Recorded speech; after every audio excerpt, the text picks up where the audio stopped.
हरि ओम प्रियात्मन। आप सब में बसे प्रभु को मेरा सत सत नमन। आत्मन, स्वागत है आपका आज के इस प्रस्तुति में।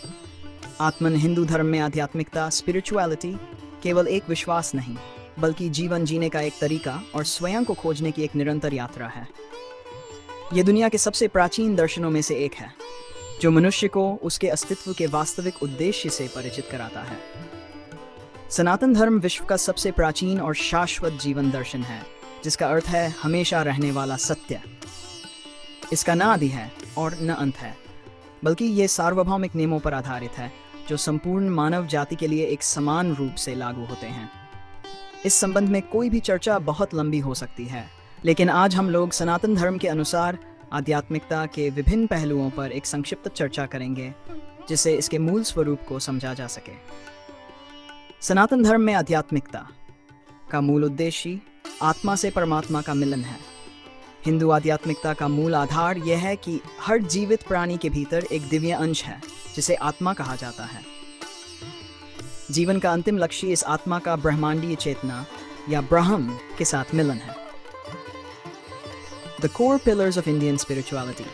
हिंदू आध्यात्मिकता को समझने के लिए कुछ मौलिक अवधारणाओं को समझना आवश्यक है, जिसमें पहला है ब्रह्म। यह वह निराकार, अनंत और सर्वव्यापी परम सत्य है, जिससे पूरा ब्रह्मांड उत्पन्न हुआ है। दूसरा है आत्मा। प्रत्येक व्यक्ति के भीतर का शुद्ध स्वरूप आत्मा विराजमान है। उपनिषदों का कहना है तत्त्वम असि, अर्थात वह तुम ही हो, अर्थात तुम्हारी आत्मा और ब्रह्म एक ही हैं। तीसरा है माया। वह भ्रम जो हमें वास्तविक सत्य देखने से रोकता है और हमें इस भौतिक संसार में उलझाए रखता है। चौथा है मोक्ष, जन्म और मृत्यु के चक्र अर्थात इस संसार से मुक्ति। यह हिंदू जीवन का सर्वोच्च आध्यात्मिक लक्ष्य है। अब इसका दूसरा भाग है पुरुषार्थ, जो एक संपूर्ण और सफल जीवन के लिए 4 उद्देश्यों को सिद्ध करने की प्रेरणा देता है। हिंदू धर्म में यह नहीं कहा गया है कि आध्यात्मिकता के लिए संसार को छोड़ देना चाहिए, बल्कि यहाँ सफल मानव के लिए 4 संतुलित लक्ष्यों को सिद्ध करने की अवधारणा पर बल दिया गया है, जिसमें पहला है धर्म, कर्तव्य, नैतिकता और सही मार्ग का पालन करना। दूसरा है अर्थ, ईमानदारी से भौतिक समृद्धि और संसाधनों का अर्जन करना। तीसरा है काम, अर्थात इच्छाओं, कामनाओं और सुखों का मर्यादित आनंद लेना।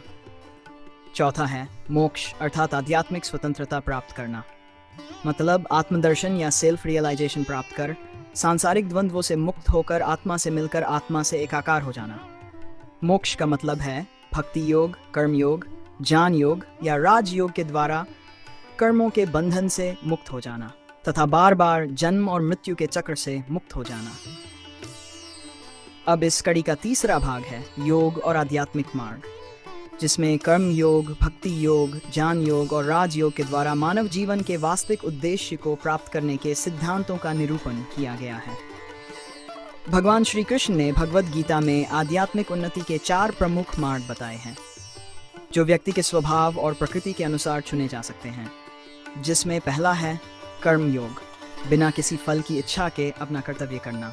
जब हम अहंकार छोड़कर सेवा भाव से कार्य करते हैं तो वह कार्य ही पूजा बन जाता है। दूसरा है भक्ति योग, ईश्वर के प्रति पूर्ण समर्पण और प्रेम। इसमें नाम जप, कीर्तन और प्रार्थना के माध्यम से हृदय को शुद्ध किया जाता है। ये मार्ग सबसे सुलभ माना जाता है। तीसरा है ज्ञान योग, शास्त्रों के अध्ययन, आत्मचिंतन और विवेक के माध्यम से सत्य को जानना। ये मार्ग उन लोगों के लिए है जो बौद्धिक रूप से सत्य की खोज करना चाहते हैं। चौथा है राजयोग, मन और इंद्रियों पर नियंत्रण। इसमें अष्टांग योग अर्थात नियम, आसन, प्राणायाम, धारणा, ध्यान और समाधि के द्वारा ईश्वर दर्शन कर मोक्ष को प्राप्त करना। इन 4 में से किसी एक का भी पूरी निष्ठा से पालन कर आत्मदर्शन या ईश्वर का दर्शन करना ही मानव जीवन का उच्चतम तथा परम लक्ष्य माना गया है, और इसे ही परम पुरुषार्थ भी कहते हैं। सनातन हिंदू धर्म का चौथा पहलू है कर्म और पुनर्जन्म का सिद्धांत। हिंदू आध्यात्मिकता में कर्म का सिद्धांत बहुत गहरा है, जो जैसा बोओगे वैसा काटोगे के सिद्धांत पर आधारित है। हमारे वर्तमान विचार और कार्य हमारे भविष्य को निर्धारित करते हैं। संचित कर्म हमारे पिछले जन्मों के संचित कर्म हैं। प्रारब्ध कर्म संचित कर्मों का वह हिस्सा है जो हमें इस जन्म में भुगतना होता है। आगामी कर्म वह कर्म है जो हम अभी कर रहे हैं और जो हमारे भविष्य का निर्माण करेंगे। मृत्यु अंत नहीं है, बल्कि एक वस्त्र बदलने जैसी प्रक्रिया है। जीवात्मा तब तक बार बार जन्म लेती है जब तक उसके सभी अच्छे या बुरे कर्मों का भोग पूरा न हो जाए और वह पूरी तरह शुद्ध होकर मोक्ष प्राप्त नहीं कर लेती। सनातन हिंदू धर्म का 5वां मूल पहलू है प्रतीकवाद और अनुष्ठान। हिंदू धर्म में मूर्ति पूजा, मंत्र और मंदिर केवल कर्मकांड नहीं है, बल्कि आध्यात्मिक उपकरण है। मूर्ति ये एक केंद्र बिंदु है जो हमारे चंचल मन को परमात्मा पर एकाग्र करने में मदद करती है। ओम इसे ब्रह्मांड की पहली ध्वनि माना जाता है, जो ध्यान के दौरान आंतरिक शांति प्रदान करती है। मंदिर एक ऐसी ऊर्जा का केंद्र जहां व्यक्ति सांसारिक शोर से दूर अंतर्मुखी हो सके। आज की भागदौड़ भरी जिंदगी में हिंदू आध्यात्मिकता मानसिक शांति और संतुलन का मार्ग दिखाती है। यह वैज्ञानिक रूप से भी सिद्ध हो चुका है कि ध्यान और प्राणायाम मानसिक तनाव को कम करने में सहायक होते हैं। पारिस्थितिक चेतना वसुधैव कुटुंबकम अर्थात पूरी पृथ्वी एक ही परिवार है। ये विचार हमें प्रकृति और जीव जंतुओं के प्रति दयालु बनाता है। सहिष्णुता हिंदू धर्म सिखाता है कि एकं सद्विप्रा बहुधा वदन्ति अर्थात सत्य एक है। विद्वान इसे अलग अलग नामों से पुकारते हैं। ये भाव समाज में सद्भाव पैदा करता है। हिंदू धर्म में आध्यात्मिकता का अर्थ बाहरी दुनिया को त्यागना नहीं, बल्कि आंतरिक दुनिया को जागृत करना है। इस संसार में रहते हुए अपने सारे कर्तव्य कर्मों को अच्छी तरह, पूरी ईमानदारी और निष्ठा से करते हुए अपने आत्मस्वरूप का दर्शन करना ही मानव जीवन का परम लक्ष्य बताया गया है। सनातन धर्म की अवधारणा अति सूक्ष्म है।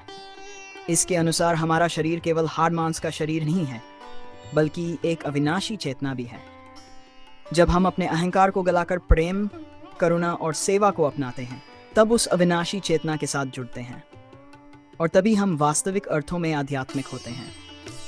हम सभी उस परमात्मा की संतान हैं और हमारा गंतव्य भी वही आनंदमय परमात्मा ही है।